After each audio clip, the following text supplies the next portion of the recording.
with a bright smile on now. Meet me in the dark, so won't get lost now. To the moonlight, eyes you, Maria right now. You look into my eyes and felt a feeling that nothing got it feel like a slim night. Hey, come on closer, now I'm waiting for you.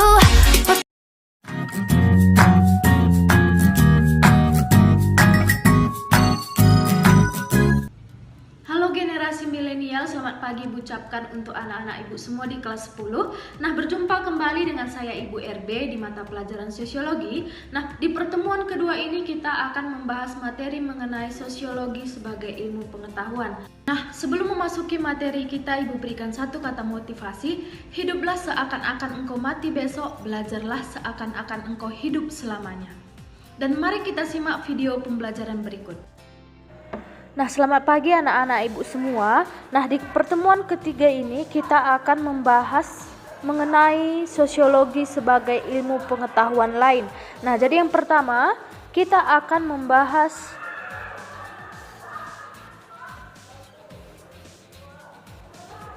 ciri-ciri sosiologi sebagai ilmu pengetahuan. Nah, di slide berikut sudah dijelaskan apa saja ciri-ciri sosiologi sebagai ilmu pengetahuan dan bisa disingkat sebagai ente kuno. Yang pertama adalah sosiologi yang bersifat empiris, di mana sosiologi ini merupakan kajian tentang masyarakat yang berdasarkan hasil observasinya. Nah, yang kedua, sosiologi bersifat teoretis, di mana sosiologi ini berusaha menyusun abstraksi dari hasil-hasil observasi, di mana observasinya yaitu terdapat di sosiologi yang bersifat empiris. Nah, yang ketiga, sosiologi bersifat kumulatif, di mana teori-teori sosiologi dibentuk berdasarkan teori yang berada pada sifat kumulatif dan artinya memperbaiki atau memperluas dan memperhalus teori-teori tersebut. Nah, yang keempat, sosiologi bersifat non-etis, di mana sosiologi non-etis yaitu sosiologi tidak mencari baik buruk suatu fakta, tetapi menjelaskan fakta-fakta tersebut secara analitis. Nah, jadi keempat ciri-ciri sosiologi tersebut dapat disingkat sebagai ente kuno agar kalian dapat mudah mengingat apa saja ciri-ciri sosiologi tersebut. Nah, selanjutnya kita akan membahas metode ilmiah yang terdapat di penelitian sosiologi. Nah, jadi sosiologi mengenal dua macam metode ilmiah. Yang pertama metode kualitatif dan yang kedua metode kuantitatif. Nah, kita akan bahas satu persatu apa saja makna atau kegunaan dari metode tersebut. Yang pertama, metode kualitatif, di mana metode ini menekankan pada pengumpulan dan penggunaan data deskriptif atau naratif. Data tersebut merupakan rangkaian kata-kata dan terdapat setidaknya 3 jenis metode kualitatif. Nah, jadi ketiga jenis metode kualitatif itu ada metode historis, metode komparatif, dan ketiga metode studi kasus. Nah, selanjutnya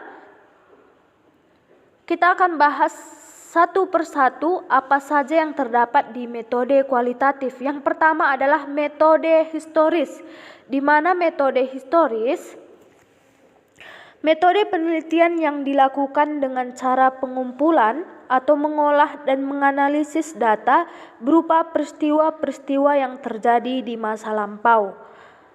Yang kedua, metode komparatif, di mana metode komparatif merupakan metode riset yang dilakukan dengan cara membandingkan fenomena sosial yang terjadi di masyarakat. Nah, jadi perbandingannya yang terdapat di metode komparatif ini merupakan fenomena atau pembahasan mengenai kondisi sosial di berbagai kelompok atau interaksi sosial masyarakat, tetapi zaman berbeda. Yang ketiga, metode studi kasus, di mana metode studi kasus merupakan metode penelitian yang dilakukan dalam rangka mengeksplorasi isu sosialisasi secara terbatas. Nah, jadi metode ini terfokus pada satu atau dua isu hingga digali terus-menerus, dan datalah yang dihasilkan dari metode studi kasus atau metode terakhir yang terdapat di metode kualitatif. Nah, selanjutnya kita akan membahas metode kuantitatif, di mana metode kuantitatif merupakan menekankan pada pengumpulan dan penggunaan data numerik atau angka-angka. Nah, sedangkan tadi metode kualitatif merupakan cara yang diperoleh dalam hasil penelitian, sedangkan metode kuantitatif yaitu pengumpulan dan penggunaan data numerik atau angka-angka yang diukur secara skala, indeks, atau tabel. Nah, jadi di metode kuantitatif itu terdapat dua jenis metode. Yang pertama metode statistik dan metode sosiometri.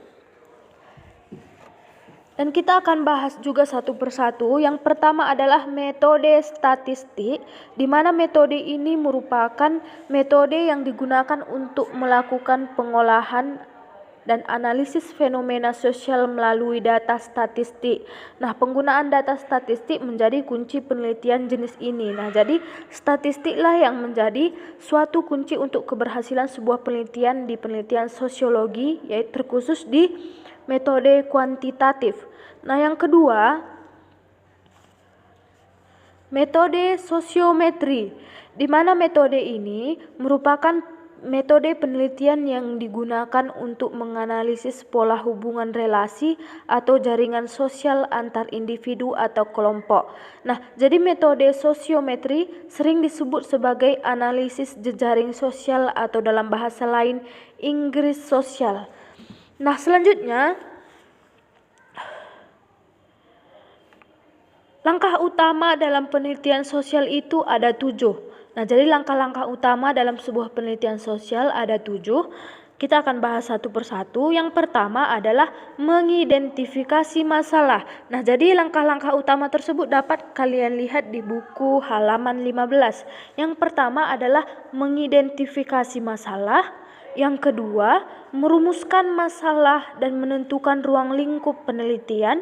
Dan yang ketiga, merumuskan hipotesis yang relevan dengan masalah yang diajukan. Dan yang keempat, memilih metode pengumpulan data. Yang kelima, menggunakan data atau menafsirkan data.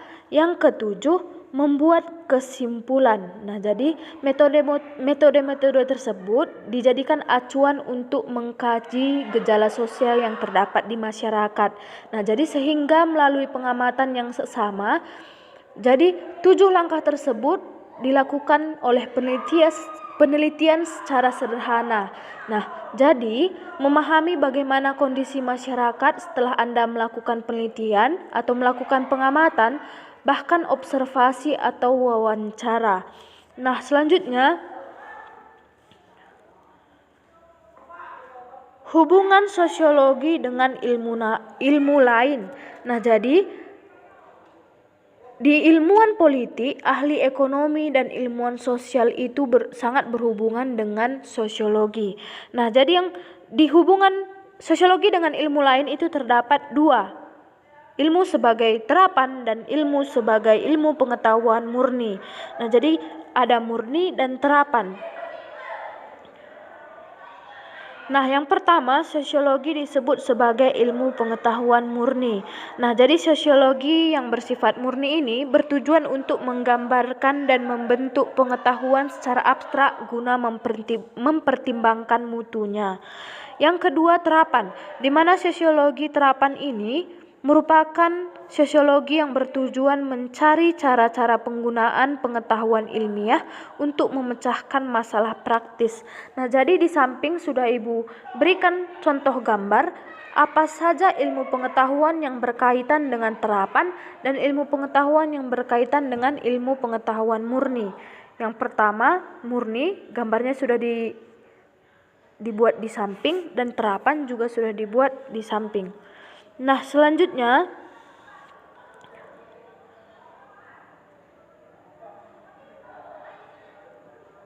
peran dan fungsi sosiologi. Nah, jadi di fungsi sosiologi itu ada dua kegunaan sosiologi bagi masyarakat. Nah, yang pertama untuk pembangunan dan yang kedua untuk penelitian. Nah, yang pertama pembangunan. Di mana untuk pembangunan, sosiologi berfungsi untuk memberikan data sosial yang diperlukan pada tahap perencanaan, pelaksanaan maupun penilaian dan dalam pembangunan. Nah, jadi contoh di samping yaitu gambar dari sebuah pembangunan di wilayah kota. Nah, jadi pada tahap perencanaan, hal yang harus diperhatikan adalah kebutuhan sosial. Nah, jadi pada tahap pelaksanaannya, hal yang harus dilihat adalah kekuatan sosial bagi masyarakat serta proses perubahan sosial itu sendiri. Nah, yang kedua, sosiologi untuk penelitian. Nah, jadi di situ sudah Ibu jelaskan atau sudah Ibu buat contoh dari setiap peran dan fungsi sosiologi. Yang pertama tadi pengembangan sumber daya manusia dan ekonomi, dan yang kedua pengembangan sarana infrastruktur yang dibutuhkan oleh masyarakat. Nah, selanjutnya untuk penelitian, di mana sosiologi untuk penelitian diperoleh suatu rencana penyelesaian masalah sosial yang baik. Nah, contohnya adalah cara untuk mencegah kenakalan remaja dan mengatasi masalah pengangguran. Nah, jadi itu peran dan fungsi sosiologi untuk penelitian.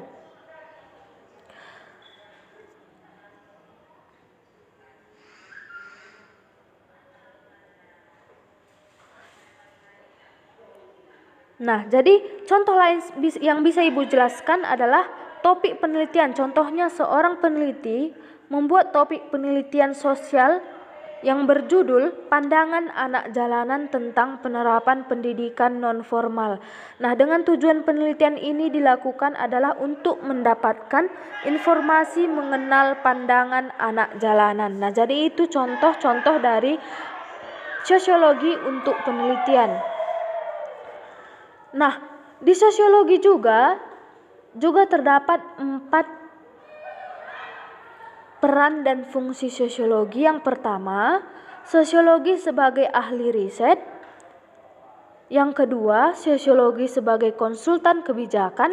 Yang ketiga, sosiologi sebagai praktisi, dan yang terakhir adalah sosiologi sebagai guru atau pendidik.